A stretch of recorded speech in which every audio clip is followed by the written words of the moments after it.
Halo historian. Assalamualaikum warahmatullahi wabarakatuh. Yuk belajar sejarah.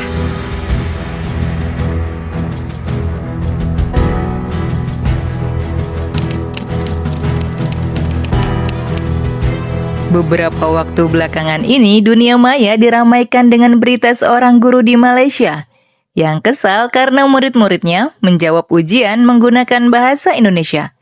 Sebelumnya ada juga berita Malaysia protes bahasa Indonesia jadi bahasa resmi UNESCO. Pada sidang umum UNESCO yang diadakan pada tanggal 20 November 2023, pemerintah Republik Indonesia mengusulkan bahasa Indonesia menjadi bahasa resmi UNESCO. Kemudian disetujui secara bulat bahasa Indonesia menjadi bahasa resmi UNESCO yang ke-10. Bersanding dengan bahasa Inggris, Prancis, Arab, Cina, Rusia, Spanyol, Hindi, Italia, dan Portugis. Jadi kita patut berbangga ya historian, karena bahasa Indonesia sudah diakui dunia. Tapi tahukah historian seperti apa sejarah munculnya bahasa Indonesia? Mau tahu bagaimana sejarah bahasa Indonesia? Yuk tonton video ini sampai selesai. Tapi sebelum itu, buat yang belum subscribe, jangan lupa subscribe dan share video ini ke teman-teman kalian.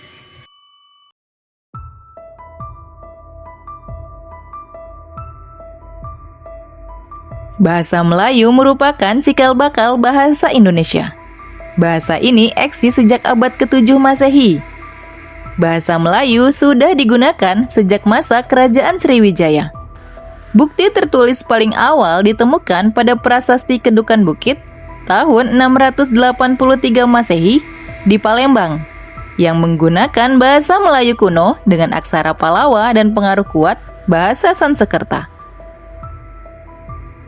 Contoh kutipan Prasasti Kedukan Bukit yaitu Swasti Sri Shaka Varshatita 605 Dina, yang artinya tahun Saka yang telah berlalu 605 hari. Pada masa ini bahasa Melayu tumbuh menjadi lingua franca atau bahasa pergaulan di wilayah maritim Nusantara karena penyebaran agama dan perdagangan antar pulau. Bahasa Melayu digunakan sebagai bahasa administrasi dan perdagangan. Bahasa Melayu memiliki ciri-ciri yaitu ditulis dalam aksara Palawa dan Kawi, banyak mengandung kosakata Sansekerta karena pengaruh agama Hindu-Buddha, dan digunakan sebagai bahasa resmi kerajaan dan keagamaan. Selain Prasasti Kedukan Bukit, bahasa Melayu juga ditemukan pada Prasasti Telang Tuo tahun 684 Masehi dan Prasasti Karangbrahi tahun 686 Masehi di Jambi.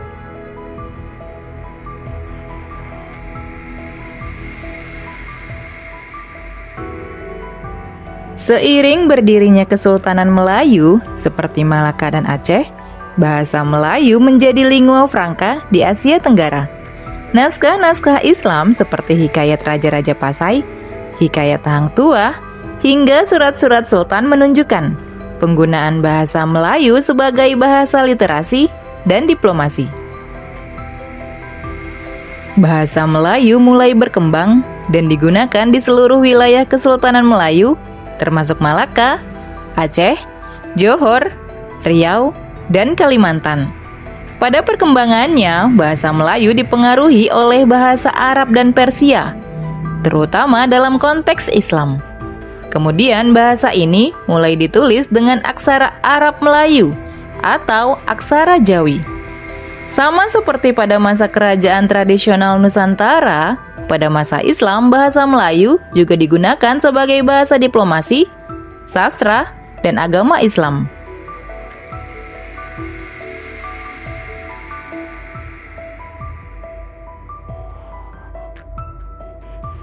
Tahun 1602, perusahaan dagang Belanda, VOC, resmi berdiri di Nusantara. VOC dan kemudian pemerintah Hindia Belanda sempat memaksakan bahasa Belanda dalam administrasi. Tapi ternyata bahasa Melayu tetap digunakan di kalangan rakyat, terutama lewat pendidikan dan pasar. Pada masa ini, bahasa Melayu tetap bertahan. Meskipun Belanda mencoba memaksakan penggunaan bahasa Belanda di lembaga pemerintahan. Pada abad ke-17, bahasa Melayu terbagi menjadi dua bentuk utama, yaitu Melayu Tinggi dan Melayu Rendah. Melayu Tinggi digunakan oleh bangsawan dan sastrawan, lebih kaya secara gramatikal dan terdengar puitis. Contoh tulisan Melayu Tinggi terdapat pada hikayat, syair, dan karya istana.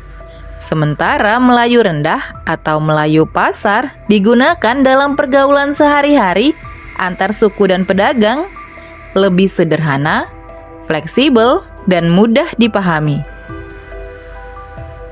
Pada tahun 1876, terbitlah Kitab Logat Melayu oleh Raja Ali Haji. Buku ini dianggap sebagai karya awal kodifikasi tata bahasa Melayu modern. Ketika politik etis diberlakukan di Indonesia, pemerintah Belanda mendirikan beberapa sekolah. Bahasa Melayu kemudian diadaptasi ke dalam aksara Latin sekolah rakyat, dan sekolah memakai bahasa Melayu sebagai bahasa pengantar.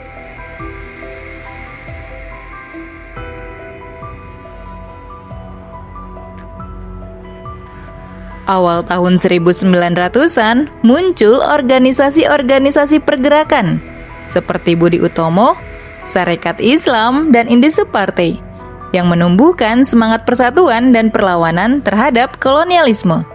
Namun saat itu belum ada bahasa nasional, bahasa Belanda dianggap asing, dan Indonesia terdiri dari ratusan bahasa daerah. Tahun 1918 sampai 1920-an muncul perdebatan soal bahasa apa yang akan menjadi bahasa persatuan. Banyak tokoh pergerakan memilih bahasa Melayu. Alasan pemilihan bahasa Melayu sebagai bahasa persatuan karena sudah dikenal luas di Nusantara, relatif mudah dipelajari, tidak terkait dengan kelompok etnis tertentu, dan digunakan dalam pendidikan dan media lokal. Seperti surat kabar Medan Priai yang menggunakan bahasa Melayu dalam penulisannya. Pemikiran mengenai bahasa Melayu sebagai bahasa persatuan ini muncul dari tokoh-tokoh seperti Muhammad Yamin, Ki Hajar Dewantara, dan tokoh-tokoh pemuda dari berbagai etnis.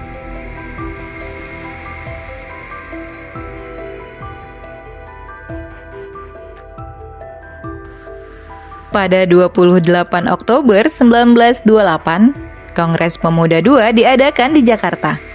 Kongres itu melahirkan Sumpah Pemuda, di mana bahasa Indonesia resmi dinyatakan sebagai bahasa persatuan.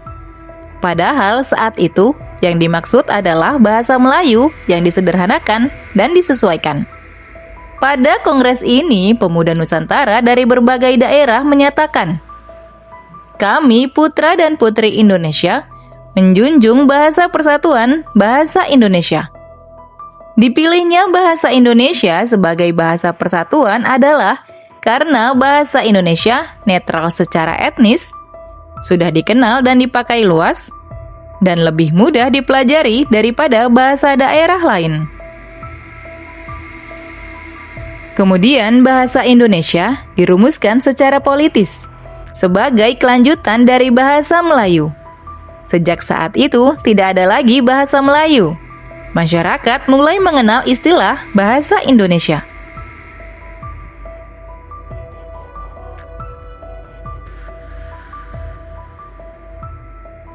Pada 18 Agustus 1945, dalam Undang-Undang Dasar 1945 Pasal 36, bahasa Indonesia resmi menjadi bahasa negara. Tahun 1947 sampai 1972, bahasa Indonesia terus dikembangkan lewat pendidikan nasional. Pemerintah mendirikan Lembaga Bahasa dan Sastra, yang kemudian menjadi pusat bahasa. Tahun 1972 disepakati penggunaan ejaan yang disempurnakan, atau EYD, oleh Indonesia dan Malaysia. Tahun 2015, EYD disempurnakan lagi menjadi Ejaan Bahasa Indonesia atau EBI.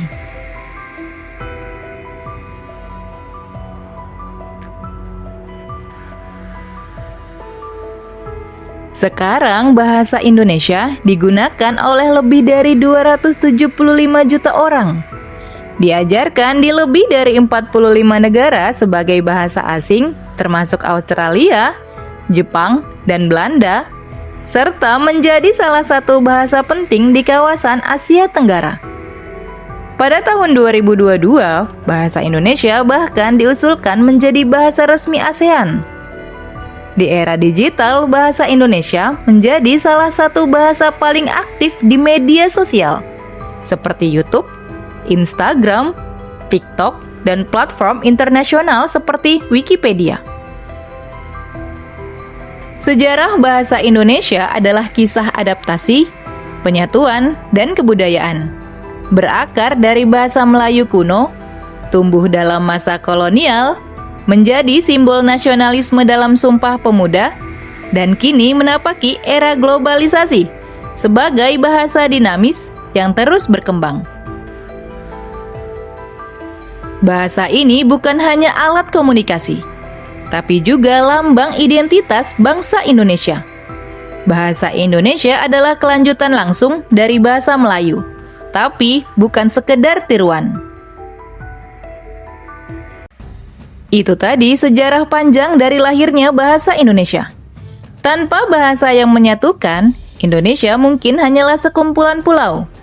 Tapi berkat bahasa Indonesia, kita punya suara yang sama, mimpi yang sama, dan masa depan yang bisa dibangun bersama. Semoga video tadi bermanfaat dan menambah pengetahuan kita tentang sejarah Indonesia, karena sejarah adalah guru kehidupan. Sampai jumpa di video selanjutnya.